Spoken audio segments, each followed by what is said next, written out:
Good morning all of you. आज class 9 के सभी बच्चों को लेसन 3 में संघ मोलस्का के जंतुओं का अध्ययन कराया जाएगा। मोलस्का संघ के जितने भी जंतु होते हैं ये कोमल शरीर वाले होते हैं और मेंटल नामक पदार्थ के द्वारा स्तरित कवच में, आवरण में बंद रहते हैं, हम ऐसा कह सकते हैं। और इसके साथ साथ में यह अलवण जलीय व लवण जलीय दोनों प्रकार के होते हैं, अर्थात समुद्र में भी रहते हैं और तालाब आदि में भी पाए जा सकते हैं, नदियों में भी पाए जा सकते हैं, अर्थात लवणीय और अलवणीय दोनों प्रकार के जलों में रहते हैं। इन सदस्यों का अध्ययन सर्वप्रथम अरस्तु ने किया था और अरस्तु ने करने के उपरांत इनकी देह भित्ति के बाहर स्थित मेंटल के श्रावण से निर्मित जो कैल्शियमी कवच होता है, सेल जिसे हम लोग बोलते हैं, का विस्तृत विवरण तैयार किया था। और इसके पश्चात एक वैज्ञानिक थे जिनका नाम था जॉनस्टन। क्या नाम था, याद रखेंगे, जॉनस्टन नामक वैज्ञानिक ने सन 1650 ईस्वी में इस संघ के जंतुओं को मोलस्का नाम दिया था और मोलस्का नाम देने के उपरांत इसके संघ की स्थापना की थी। सन 1650 ईस्वी में किसने, जॉनस्टन ने मोलस्का नामक संघ की स्थापना की थी। तो ये बातें हो गई कुछ इस जो है मोलस्का संघ के संदर्भ में। और जो मोलस्का संघ के जंतु होते हैं उनका अध्ययन हम मोलस्का विज्ञान के अंतर्गत करते हैं, ठीक है, या इसी को हम शंख विज्ञान के नाम से जानते हैं, यानी कॉन्कोलॉजी। ध्यान रखना, मोलस्का संघ के जंतु का अध्ययन कॉन्कोलॉजी यानी शंख विज्ञान या मोलस्क विज्ञान के अंतर्गत किया जाता है। अब जो है हम बताते हैं इसके सामान्य लक्षण। सामान्य लक्षण, इस संघ के जंतुओं में निम्नलिखित सामान्य लक्षण पाए जाते हैं। सबसे पहले कुछ सदस्य इनके नम भूमि में और अलवण जलीय झीलों में, तालाबों में, नदियों में पाए जाते हैं तथा इनके अधिकांश जो जंतु होते हैं वो समुद्री होते हैं। कैसे होते हैं, समुद्री। हमने बताया कि सबसे पहले इनका निवास स्थान क्या है, तो यह जंतु कुछ अलवण जलीय झीलों में, जहां पर मतलब लवण की मात्रा न के बराबर होती है, ऐसे स्थानों में, ठीक, अलवण जलीय झीलों में, तालाबों में, ठीक है, नदियों में, और कुछ जंतु जो होते हैं या अधिकांश जंतु क्यों कहते हैं, समुद्रों में भी पाए जाते हैं। कुछ जो है स्वतंत्र तैरते हुए और कुछ चट्टानों आदि से चिपके हुए पाए जाते हैं।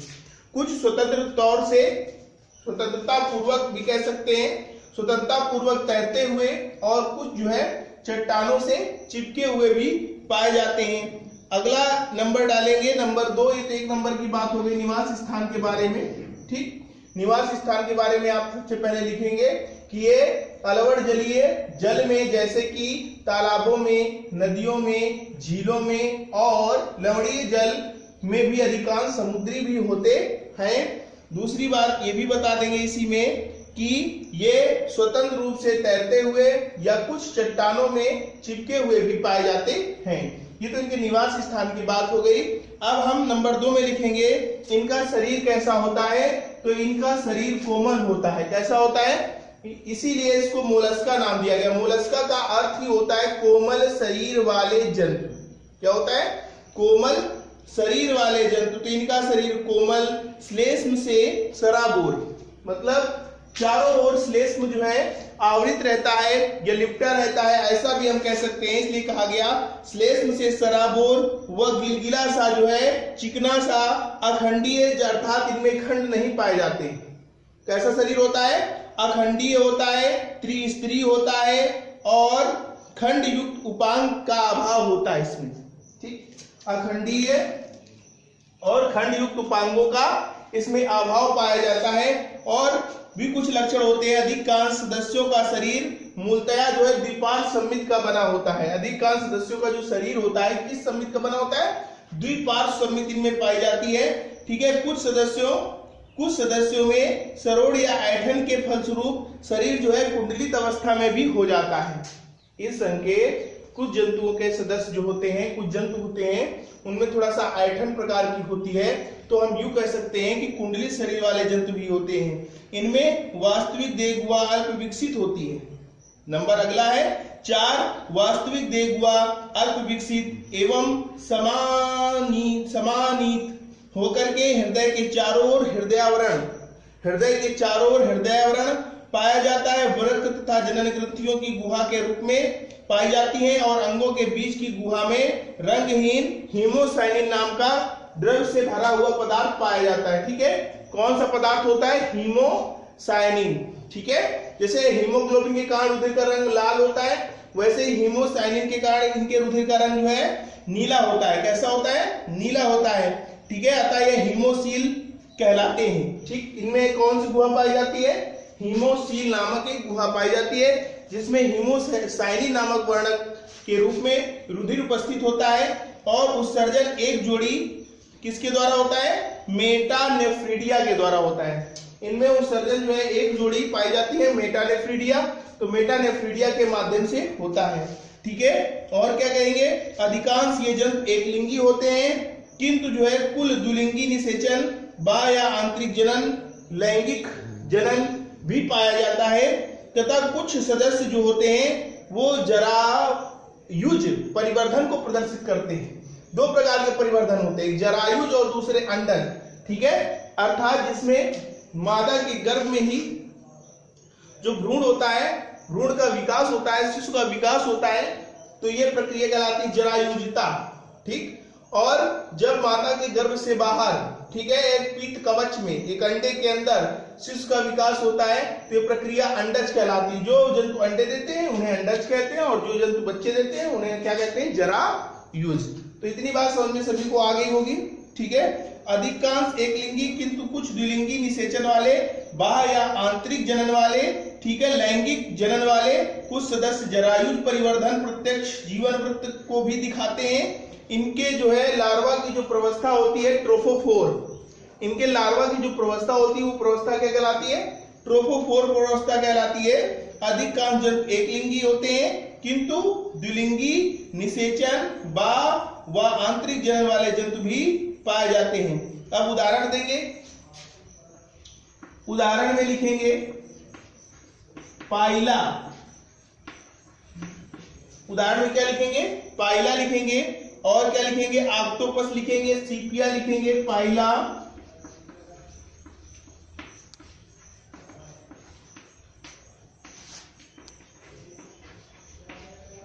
सीपिया आदि। कौन कौन से जंतु आते हैं? पाइला, ऑक्टोपस, सीपिया आदि। तो सर्वप्रथम आपने सीखा क्या? संघ मोलस्का के जंतुओं के बारे में अध्ययन। इस संघ के जंतु बहुत ही कोमल शरीर वाले होते हैं। इनके चारों ओर मेंटल से स्तरित जलीय सदस्यों का अध्ययन किसने किया था? मेंटल से स्तरित इन जलीय सदस्यों का अध्ययन, मेंटल का स्तर होता है चारों ओर, और मेंटल से स्तरित जलीय सदस्यों का अध्ययन सर्वप्रथम किसने किया था? अरस्तु ने। और इनकी देह भित्ति के चारों ओर स्थित मेंटल के श्रावण से निर्मित एक बनता है कवच, जो कैल्शियम का बना होता है। कैल्शियमी कवच आदि का विस्तृत उन्होंने विवरण जो है तैयार किया था। और इसके बाद में, ठीक है, तत्पश्चात एक वैज्ञानिक थे जिनका नाम था जोन्स्टन। जोन्स्टन ने इन जंतुओं को मोलस्क नाम दिया था और मोलस्का संघ की स्थापना की थी। किसने की थी? जोन्स्टन ने। फिर हेडिंग डालते हैं सामान्य लक्षण। इस संघ के जंतुओं के सामान्य लक्षण निम्नलिखित होते हैं। नंबर 1, इनके कुछ सदस्य नम भूमि में रहने वाले अलवण जलीय जैसे तालाबों में, झीलों में, नदियों में, और कुछ सदस्य क्या होते हैं? अधिकांश सदस्य इनके जो है समुद्रों में रहने वाले होते हैं, समुद्री। कुछ स्वतंत्र रूप में जो है तैरते हुए, और जो कुछ जंतु होते हैं वो कैसे होते हैं? कुछ जो है समुद्र में तैरते हुए, और कुछ जो है जंतु इनके चट्टानों से चिपकी हुई अवस्था में भी पाए जाते हैं। ये तो बात हो गई आपकी सामान्य लक्षण की विशेषता नंबर 1। अब विशेषता दूसरी कौन सी है? विशेषता इनका शरीर कोमल होता है और श्लेष्म से गिलगिला होता है, अखंडी होता है, त्रिस्तरी होता है, खंडयुक्त उपांग पाए जाते हैं। या खंडयुक्त उपांगों का हम यूं कह दें, अखंडयुक्त उपांग पाए जाते हैं, खंडयुक्त उपांगों का अभाव होता है। ठीक है, अब अगला नंबर इसी में आता है, अधिकांश जो इनके सदस्य होते हैं इस संघ के, अधिकांश जो है सदस्यों का शरीर मूलतः द्विपार्श्व सममित से बना होता है, त्रिस्तरीय होता है, अर्थात इनके जीवन में जो स्तर होते हैं, भ्रूण जो है 3 स्तरों से मिलकर के बनी होती है, एक्टोडर्म, मेसोडर्म और एंडोडर्म, यानी बाह्य स्तर, अंतः स्तर और मध्य स्तर। ठीक है, 3 स्तरों से मिलकर के बनी होती है। कुछ सदस्यों में ऐठन के रूप में भी आकृति पाई जाती है, अर्थात कुछ सदस्य इस संघ के कुंडलित भी होते हैं, हम ऐसा भी कह सकते हैं। ठीक है, इनमें उत्सर्जन एक जोड़ी मेटानेफ्रीडिया के द्वारा होता है, इनमें उत्सर्जन एक जोड़ी मेटानेफ्रीडिया के द्वारा होता है। इनमें जो वास्तविक देह गुहा होती है वो अल्प विकसित होती है। ठीक, और इसमें हीमोसील नामक गुहा पाई जाती है, जिसमें हीमोसाइलिन नामक वर्णक वाला द्रव पदार्थ भरा रहता है। ठीक है, जो अंगों के बीच की गुहा में, ठीक है, वृक्क की गुहा में, जनन ग्रंथियों में आदि के रूप में पाया जाता है।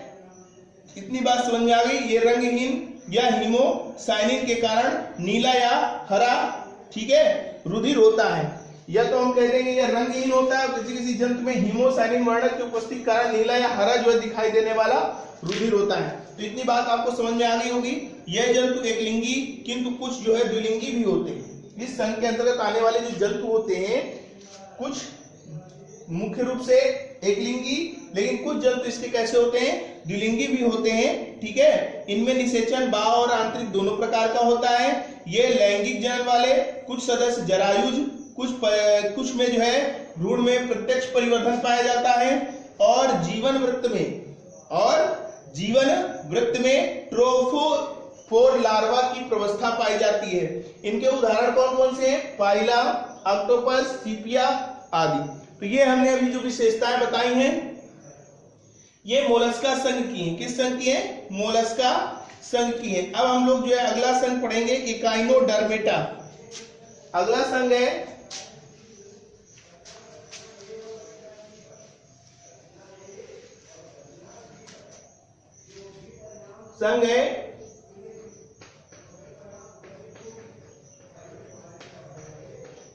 इकाइनोडर्मेटा।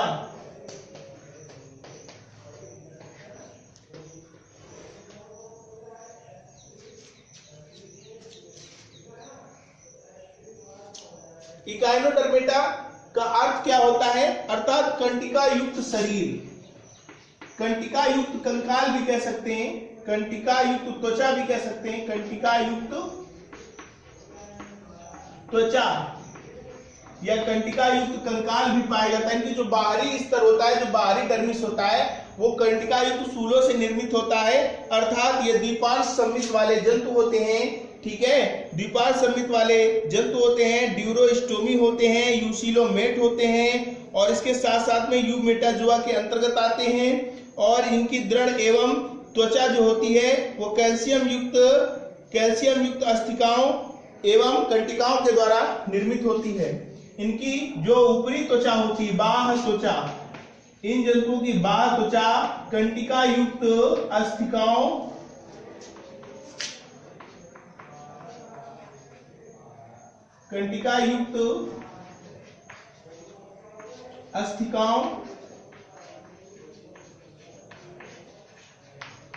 से निर्मित होती है। ये खास विशेषता है इस संघ की।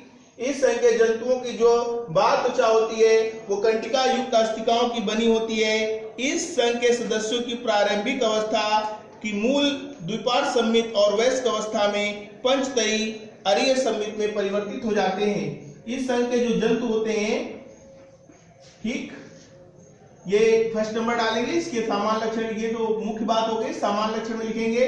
इस संघ के जंतु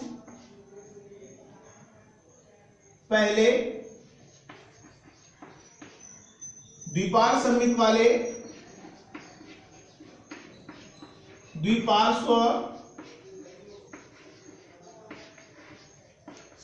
वाले व वयस्क अवस्था में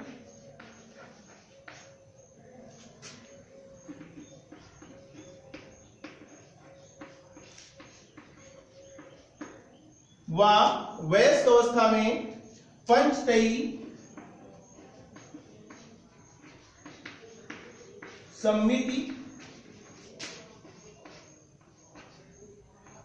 निर्मित करते हैं। ठीक, कौन समिति? पंचतई समिति निर्मित करते हैं। इतनी बात सभी को समझ में आ गई होगी। अगला टॉपिक है, यानी इनके जो मुखांग होते हैं, ठीक है, इनके सामान्य लक्षणों में से सभी सदस्य कैसे होते हैं? प्रमुख लक्षण में से सभी सदस्य ये होते हैं समुद्री। सभी सदस्य समुद्री और अखंडित शरीर वाले, गोल नालाकार चपटा एवं तारे के समान पंचभुजी शरीर होता है।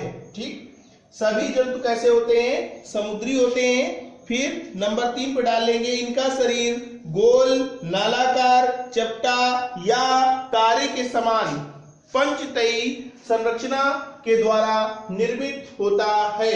फिर से सुनेंगे, इन जंतुओं का शरीर गोल नालाकार और चपटा तथा तारे के समान पंचतई संरचना को निर्मित करता है। अगला नंबर डालेंगे, इनका शरीर त्रिस्तरी शिशु प्रवस्था में द्विपार्श्विक समिति व वयस्क अवस्था में पंचतई समिति पाई जाती है। अगला नंबर डालेंगे, तंत्रिका तंत्र तथा संवेदांग। तंत्रिका तंत्र और संवेदांग इस संघ के जंतुओं में अल्प विकसित अवस्था में पाए जाते हैं। नंबर 3, तंत्रिका तंत्र एवं संवेदांग इस संघ के जंतुओं में अल्प विकसित अवस्था में पाए जाते हैं। अगला नंबर डालेंगे, इनमें शीर्ष अस्पष्ट होता है, और शीर्ष कैसा होता है? अस्पष्ट होता है, और जो शरीर होता है, ठीक है, वो मुखी होता है या अपमुखी होता है और व्यवस्थित होता है, और मस्तिष्क का इन जंतुओं में अभाव होता है।